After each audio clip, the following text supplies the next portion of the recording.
Hello, friends, and welcome back for another episode of Gone Gaming's Hardware. Today, we are going to be opening up the Logitech BRIO 4K Pro webcam. It's literally what I'm being recorded on right now. So, my wife wanted another webcam so she can do some of her shots. Getting an Elgato Cam Link so we can do some better high quality filming with my mirrorless. But for right now, while we're doing this build, we're going to be operating two Logitech BRIO 4K Pro webcams. Um, if you ever get one of these, just make sure in OBS or whatever other software you're using, make sure you change the resolution to be 4K. And for those of you who are idiots like me, or somewhere on that spectrum of idiocy, note that the resolution for that is 3840 by 2160. There are no 4s in 4K resolution because 3840 is close enough to 4000, but 4096 is more than 4K. So, and the camera can't do that high. So, here I'll just rotate it. I think if I change this to second, we change this to monitor 1 recording. Here's a picture of me. Looking at a picture of me. Ooh, this is fun. All right, so if you come into here, it's gonna continue doing this ad infinitum.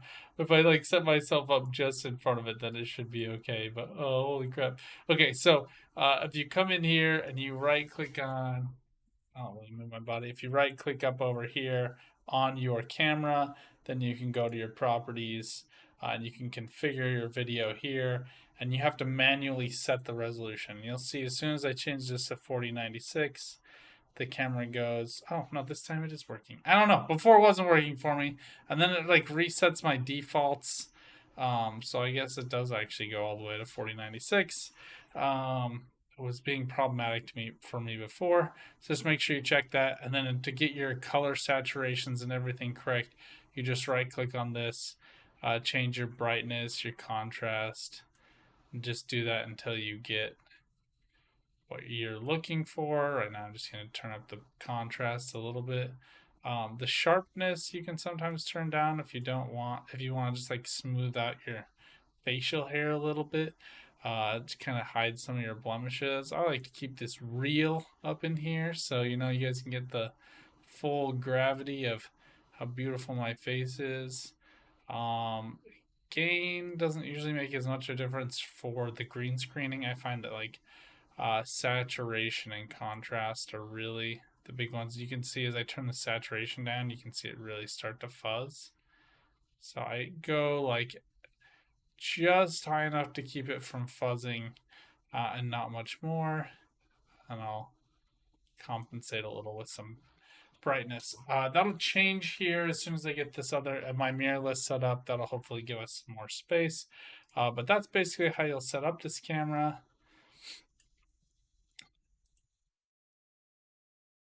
I think oh, okay, that's why I was changing the other one. So the framing of 4K is going to leave those top bars on your screen. So if you change it to 3096, then it will take up the whole frame, and it'll be 16:9 ratio. So if you wanted to fill up a person's entire monitor, then use that resolution. If you want the crispest, cleanest, most detailed texture, which we're going to be using here, make sure you set it to full 4090. So that's well, let's finish unboxing this beautiful gem here. So it comes in this nice brown box. Note that there actually are two models of this. There's the BRIO and then there's the 4K. And you want the BRIO for a couple of reasons. Number one, and for most importantly for me, and this is unrelated to making videos, it is Windows Hello compliant. If you're running Windows, this will change your life. You're able to just log in using your face camera. There are some exploits, blah, blah, blah. If you're at home and your kid is the one you're worried about coming and logging in on your screen, you're probably going to be just fine with Windows Hello. I use it myself, and I really like it a lot. But you do have to have a Windows Hello compliant camera. the BRIO is like hands down the highest quality one that's out there. Then there are numerous reviews about webcams, which ones are best. The Razer Kiyo 4K, the Logitech 922, the Logitech BRIO, etc. Go watch some of those other videos. This is not an analysis of which one is best. I did significant amount of research. Logitech BRIO came up in spades for me on all the things that I cared about, and they're right now on sale for like $150, down from $200, so you save 25% on them. Pretty solid. It's a great camera, especially once you've spec'd it correctly. Gets good contrast, gets good details, good lighting, good low light performance, all that stuff. So that's why I went with this one. Now, pulling it out, the camera is actually quite small. And we'll actually shift this over so you guys don't have to look at me repeating my background all over again.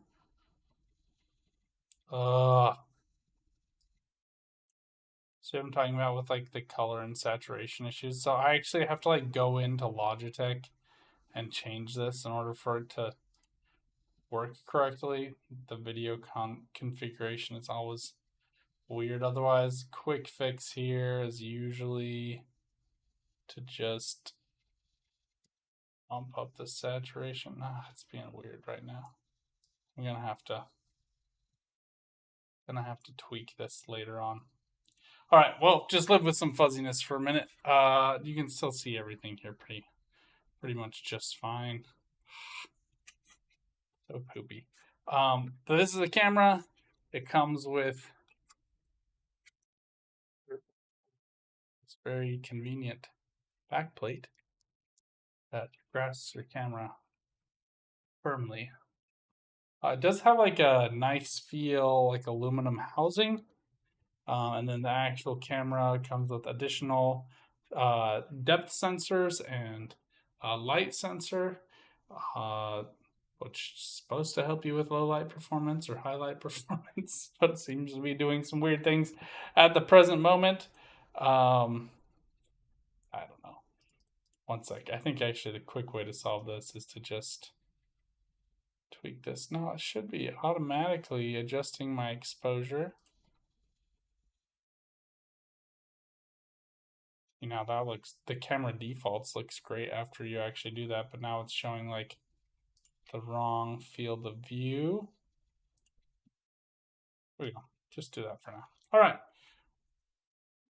OBS sometimes just applies these weird defaults to it, so we'll get in there and tweak with it a little bit later, but now you can see everything a little bit better. So anyway, so this is the camera, and then on the back it just has a USB-C input device, so it is a USB-C device. It does have autofocus, which sometimes works and sometimes doesn't. So there's that. Then for the other contents of said box, I have this camera up capturing my face right now, so that this new camera will be capturing the desk. Other things that come on the box are this is USB-C to USB 3.1. So you can tell because it's blue colored. Not USB 3.2, which is a little bit frustrating at this juncture of life, but it is 3.1 compliant, which gives you really high input. And then you get this nice little Logitech kind of like felt carrying case, carrying bag, if you want to move that around. And then your foot clamp comes separately here, so you can use this to attach your camera to your computer and apply this to the bottom. Personally, I'm just going to unscrew this and attach it to a Logitech flex arm. Bing, bada, boom. It's going to be pretty easy to do. You just basically screw it apart, or unscrew it rather. Or maybe this foot actually just comes out on this one. I thought it unscrewed, but you can see like the white gain on this. The white balance is what tends to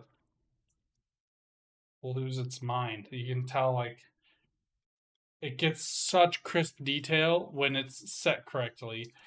How it does its automatic settings and how that interfaces with OBS and green screen performance is sometimes suboptimal, but like once you get it locked in and you get it set to exactly what you want, and you don't change that for doing a whole bunch of different things, like doing a desk shot and doing other focal lengths, and doing different zoom levels.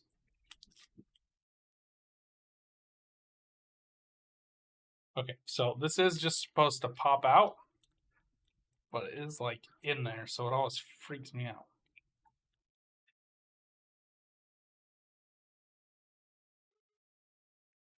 Ugh, there you go.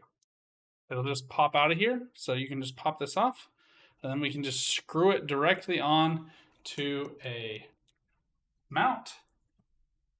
You would otherwise use this to clip onto a computer. It'll like have a little dangly thing, and you can just set it at the edge of your monitor. That way, it can kind of like replace the monitor at the top of your frame, or work a little bit like a face camera would on like an iMac or on a laptop.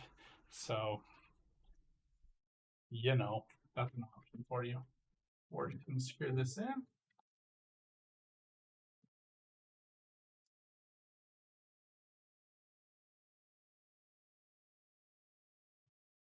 Screwed to exactly where I want it, basically, and then I did.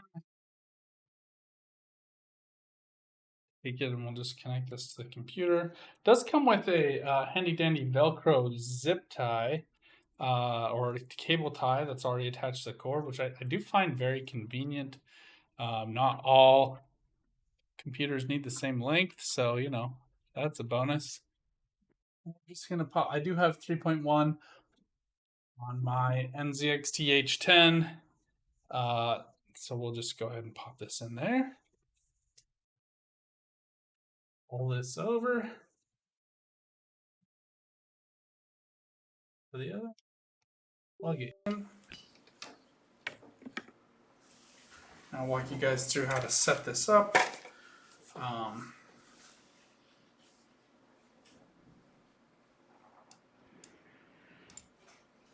Perfect here.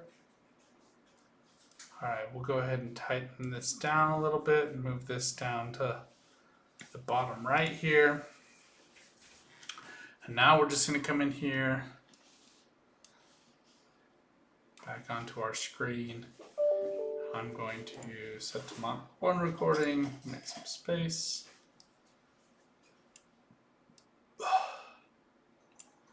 Colors for chroma key will always make your screen look weird. Just deal with it, I guess. Whenever you're filming like an application, also HDR will also make this weird. The contrast will be really strange, as I have an HDR enabled panel, and so it shows like the actual Windows home screen really weird, and like shows tons of lens flare going on. I don't understand it. And every time it like refracts it to the nth degree. So that's annoying. So we'll just come in here, add a new video capture device. And we'll just call this new BRIO desk shot. Okay. Might be downloading drivers. All right, we might have to come back for a separate video here. OBS.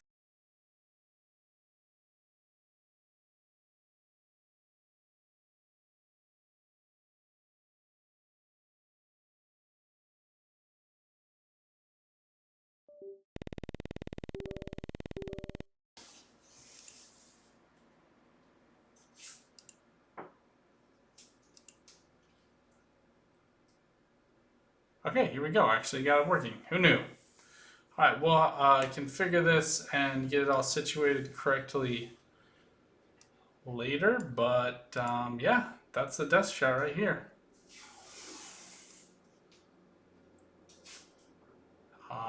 It's really struggling in OBS right now though, so I'm gonna shut this down. and reconfigure everything, and then we'll start filming some of our next videos imminently.